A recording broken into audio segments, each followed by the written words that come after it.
Halo teman-teman semua, semoga semua dalam keadaan sehat walafiat.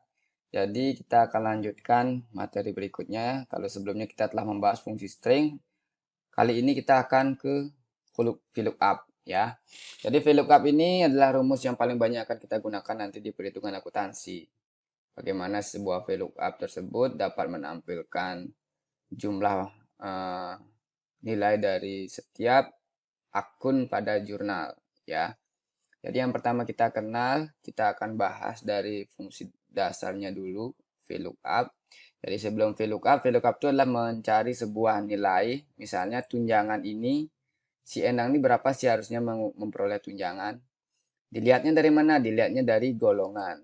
Si Endang itu golongan 1, sehingga tunjangannya adalah 150.000 gitu misalnya ya. Jadi kalau ini kita tercatat manual, biasanya sampai ada beberapa tunjangan, itu akan merepotkan kita sebagai admin. Kita akan mencari hari Adriani ini golongan 4, kita cari golongan 4 berapa ya? Oh 300.000, 300.000 kita tulis ini 300.000. Kemudian Koko ini golongan 2, golongan 2 berapa ya? Oh 200.000. Dan Koko juga belum menikah, berarti dia tidak memperoleh tunjangan istri. Tetapi kalau Andriani dia sudah menikah dan beroleh tunjangan istri sebesar 100.000. Ini tentu akan lama prosesnya ya. Jadi kita akan simpelkan nanti. Oke, karena itu kita membutuhkan sebuah data untuk kita masukkan ke sini. Nah, data itulah yang namanya referensi. Jadi ada referensi golongan, ada referensi tunjangan, teman-teman ya. Ini namanya data. Ini barangkali ada di sheet berbeda juga boleh. Bahkan di Excel berbeda juga bisa. Ya, kebetulan ini ada di sheet yang sama. Jadi kita masih belajar. Oke, kita coba ya. Jadi sebelum kita masuk, di sini ada angka-angka ya nanti kita bahas belakangan. Oke. Si Endang ini harusnya dia memperoleh tunjangan 150.000. Berarti kita ambil tunjangannya si Endang menggunakan rumus VLOOKUP. VLOOKUP. Nanti ada HLOOKUP. HLOOKUP juga sama, tetapi orientasinya aja yang berbeda. Kalau VLOOKUP mencarinya berdasarkan baris. Jadi barisnya ada di sini, value-nya ada di sini. Kalau HLOOKUP dia berdasarkan kolom. Jadi K-nya ada di atas, value-nya ada di bawah, ya. Sekali lagi ini dalam referensi namanya K, yang baris pertama namanya K, kemudian baris berikutnya namanya value. Tergantung nanti baris berapa yang kita ambil ya. Kolom berapa yang akan kita ambil. Oke. Oke, kita lanjut. Look up value. Jadi di sini ada 3 ruas nanti, 4 barangkali. Ada look up value, jadi berdasarkan apa kita ngambil. Jadi nanti berdasarkan golongan ini kita akan ambil. Kemudian berikutnya ada tabel array, yaitu tabelnya ini. Ya, berikutnya ada call index kalau VLOOKUP, tapi nanti kalau HLOOKUP adalah row index. Jadi kalau call index itu adalah kolom keberapa yang akan kita ambil. Berarti kalau di sini nanti kita akan ambil kolom ke-2. Kemudian ring lookup-nya 0 kita kasih ya. Oke, kita mulai. Jadi lookup value-nya ini, belum. Lookup value-nya ini kita ambil si golongan ya. Tidak perlu diabsolutkan karena ini golongannya berbeda-beda, oke? Berikutnya, pisahkan ruasnya dengan koma atau titik koma, teman-teman. Kemudian kita select nih, select berapapun. Misalnya kalau sampai di sini ada value, select juga value-nya sampai di situ ya. Ya, karena datanya cuma sampai di dua kolom seperti ini, kita cukup select ini aja. Tetapi jangan lupa diabsolutkan, teman-teman. Absolut. Kalau nggak gitu nanti dia ikut bergerak ke bawah. Karena kita nanti akan nariknya ke bawah. Oke. Berikutnya kolom indeksnya yaitu ini 1, ini 2, 3, 4 ya. Berarti kita ambil yang kedua yaitu kolom tunjangan. Oke. Dan 0. Enter. Ya, tampil teman-teman. Tinggal tarik gampang ya. Oke. Itu jadi gampang sekali. Berikutnya jadi ingat ada lookup value, tabelnya, kemudian kolomnya, dan nolnya. Oke. Dan lagi satu, kalau barangkali nanti, ini kan masih menggunakan table array, jadi nanti rumusnya bisa banyak. Ya, ini juga nanti bisa berubah-berubah ya. Kalau ini misalnya kita nambah, tentu akan berubah nilainya ini ya. Oke, oleh karena itu kita perlu aliaskan nih. Kita kasih nama tabel ini. Biar nanti kalau kita ngerubah, kita bisa rubah di namanya atau di datanya ya. Caranya kita define name namanya atau kasih nama referensinya itu. Jadi nanti referensinya bisa jadi di sheet berbeda, tidak di dalam satu sheet ini. Ya, kita kasih define name, kita kasih namanya golongan seperti ini aja. Biasanya sih saya gunakan huruf kecil ya. Golongan tanpa spasi. Kalau mau kasih spasi, isi gini seperti ini golongan. Tunjangan golongan misalnya. Oke. Yang strip tuns golongan. Oke, tunjangan golongan artinya skopnya apa? Hanya sheet ini aja. Nah, ini bisa kita pilih sheetnya, sheet mana yang boleh menggunakan nama ini atau tabel ini ya kita bisa pilih. Tapi kita akan menggunakan di semua sheet pada workbook ini ya. Jadi bisa kita pilih workbook ya. Ini ringnya. Ini ringnya ini dia. Oke. Tinggal oke aja teman-teman. Ya, lalu di mana kita gunakan? Ya, kita gunakannya di sini. Ya, kayak tadi kita nyelek tabel, tapi kalau sekarang kita cukup apa namanya tunes. Ah, kelihatan. Jadi gampang, nggak perlu absolut. Ya, karena kita sudah kasih nama dia. Nggak perlu absolut. Ya, selebihnya sama. Kita ambil kolom 2, kemudian indeksnya, false belakang. Sama, teman-teman. Jadi cuma lebihnya nggak perlu absolut dan rumusnya tertata lebih rapi. Jadi nanti ini tunjangan golongan tuh apa sih maksudnya? Kita bisa select aja ini. Sorot, oh ada di referensi berikutnya. Kemudian berikutnya kita bisa juga lihat di data. Data di formula. Ya, di sini akan ada banyak data. Ini bisa diedit. Ini kan baru satu. Yang tadi itu. Ini kalau barangkali teman-teman bisa nambah boleh. Ya. Tetapi ada satu saran saya.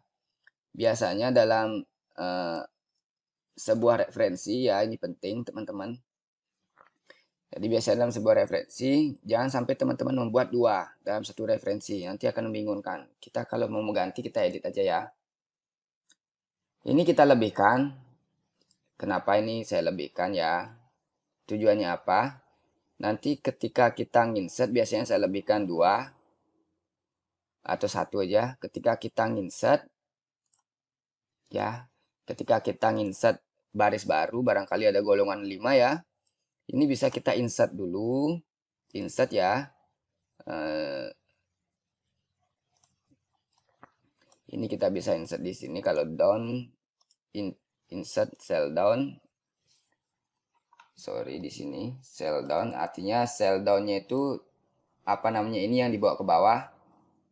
Enter. Nah, sehingga kita bisa insert di sini.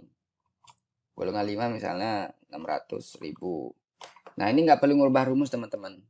Nggak perlu ngubah table tadi atau define name tadi. Karena apa? Karena dia sudah terbungkus oleh kolom yang palsu tadi itu. Kolom yang palsu itu ada di sini.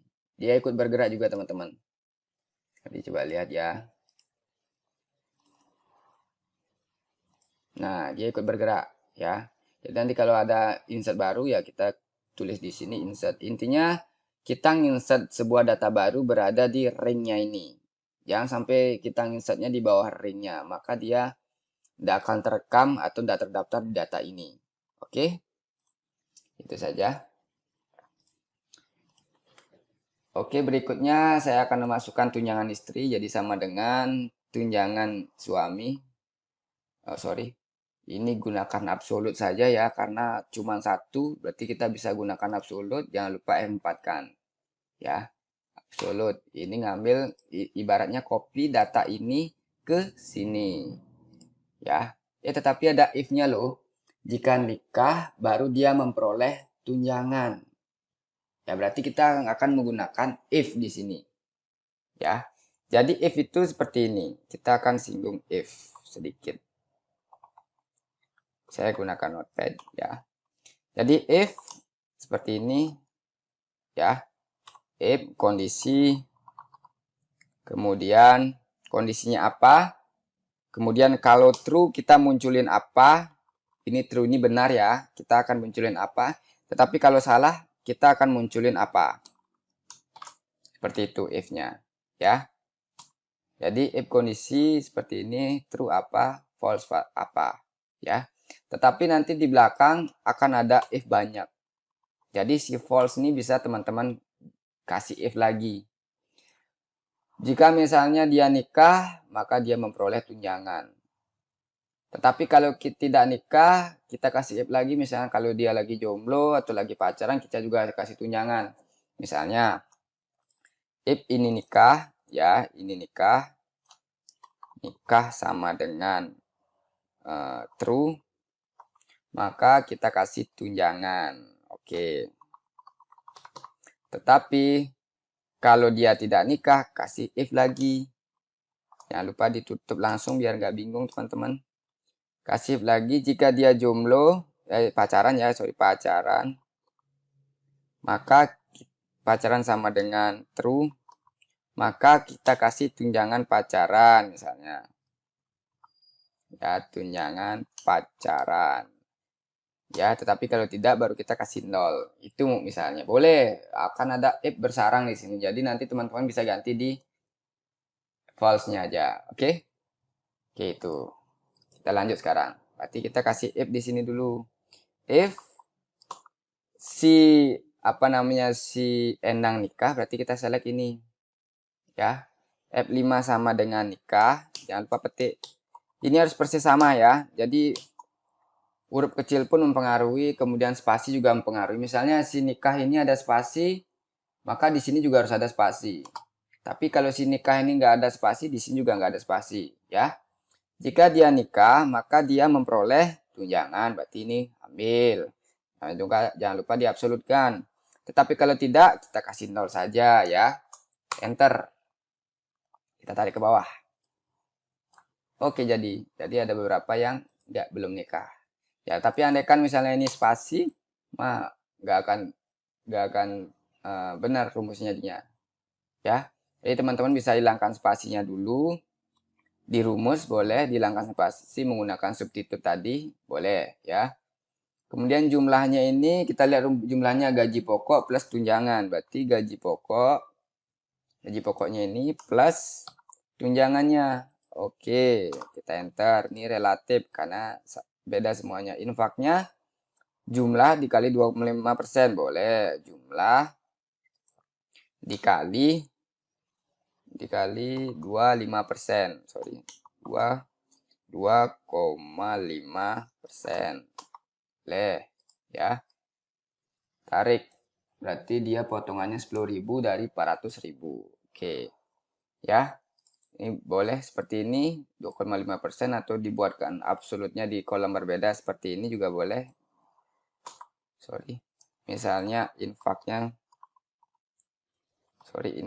sama dengan 2,5% boleh. Ya ini tinggal ambil ke sini. Absolutkan, enter. Ya, sama aja. Oke. Tapi lebih baik seperti ini karena nanti ini bisa diganti-ganti. Kalau ini misalnya ternyata infaknya naik 3,5 enter, maka ini juga bisa naik. Ya. Jadi itu pentingnya sih tabel ini. Misalnya kalau kayak tadi ternyata golongan satunya naik, ternyata tunjangannya di tengah jalan sebelum laporan boleh, ini ternyata 175. Boleh. Maka ini juga harus ikut berubah. Ya. Itu lebihnya dari fungsi absolut dan memang fungsi VLOOKUP memang itulah tujuannya. Tetapi kalau seperti awal tadi kita tulis manual di sini, kalau ternyata tunjangannya naik, maka kita akan repot berapa banyak karyawan akan kita rubah, ya. Sekali lagi seperti itu ya. Misalnya ini juga ternyata 25, boleh. Oke. Nah, gaji bersih kita bisa lihat dari jumlah dikurangi infak. Nah, peroleh gaji bersih, ya. Oke. Sampai di sini dulu. Kemudian berikutnya yang tak kalah lupa adalah tentang formatting. Ini perlu saya singgung sedikit. Formatting ini general secara keseluruhan, tapi kalau teman-teman gunakan teks, maka rumus tidak akan bisa jalan. Ini ada rumus teks, tidak akan bisa jalan. Jadi teks itu hanya untuk yang memang diperlukan teks, misalnya seperti ini boleh. Ini kita pakai teks nggak apa-apa, karena di sini nggak mungkin ada rumus. Boleh. Ya. Kemudian berikutnya ada format numbering number. Nah, jadi ada komanya. Nanti teman-teman bisa lihat di sini. Ini bisa kasih koma. Biar kelihatan nih berapa digit sih. Kemudian kita bisa hapus koma dua angka di belakangnya ya. Titik 00 tadi tuh. Ini juga bisa. Sehingga lebih rapi dia kelihatan. Kita tahu jadinya berapa digit sih sebenarnya itu butuh berapa rupiah. Oke. Ini untuk ngapus 00 di belakang rupiahnya ya. Kemudian di akuntansi juga kita akan sering menggunakan currency ya. Jadi bisa kita pilih di sini ada banyak, ada format currency, format accounting. Kita pilih currency-nya. Nah, kita pilih yang beda ya karena ini dolar. Kita cari yang rupiah. Ada di sini di currency, kemudian cari yang rupiah. Rupiah.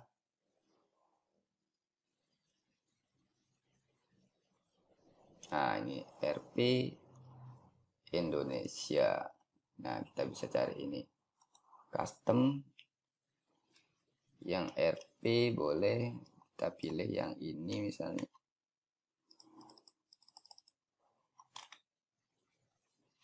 Yang biasa aja ya, oke. Kemudian mengizinkan min atau enggak, kita izinkan ya. Kemudian decimal place-nya di belakang digitnya ini ada enggak? Kalau ini kan ada, berarti kita isi aja ya. Oke, sehingga dia jadi rupiah seperti ini. Oke, ada rupiahnya. Oke, jadi seperti itu dulu teman-teman. Dari currency-nya kita bisa, kalau misalnya ternyata mepet, kita bisa pilih yang beda. Mepet sekali rupiahnya, bisa cari di sini. Ini bisa teman-teman coba ya.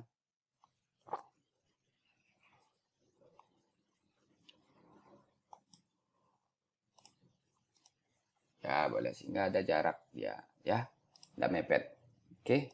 Oh ya, ini lagi satu.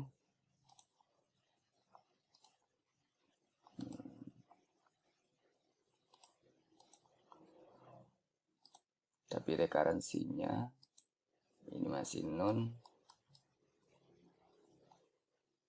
Kita cari yang rupiah Indonesia, kemudian cari customnya. Kita pilih yang ini biar ada spasinya ya. Oke. Berikutnya total ini saya rasa sudah. Sum tinggal tarik enter, tinggal geser ke samping ya. Ini karena rumusnya sama, cuman sama aja bisa kita geser karena relatif. AVG juga average sama ya. Sorry, ini kalau AVG dari sini aja ya, tinggal tarik.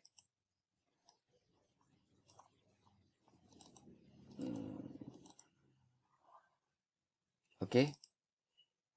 Oh, ini ada salah, ini ada jumlah. Tinggal tarik, ada rumusnya berubah.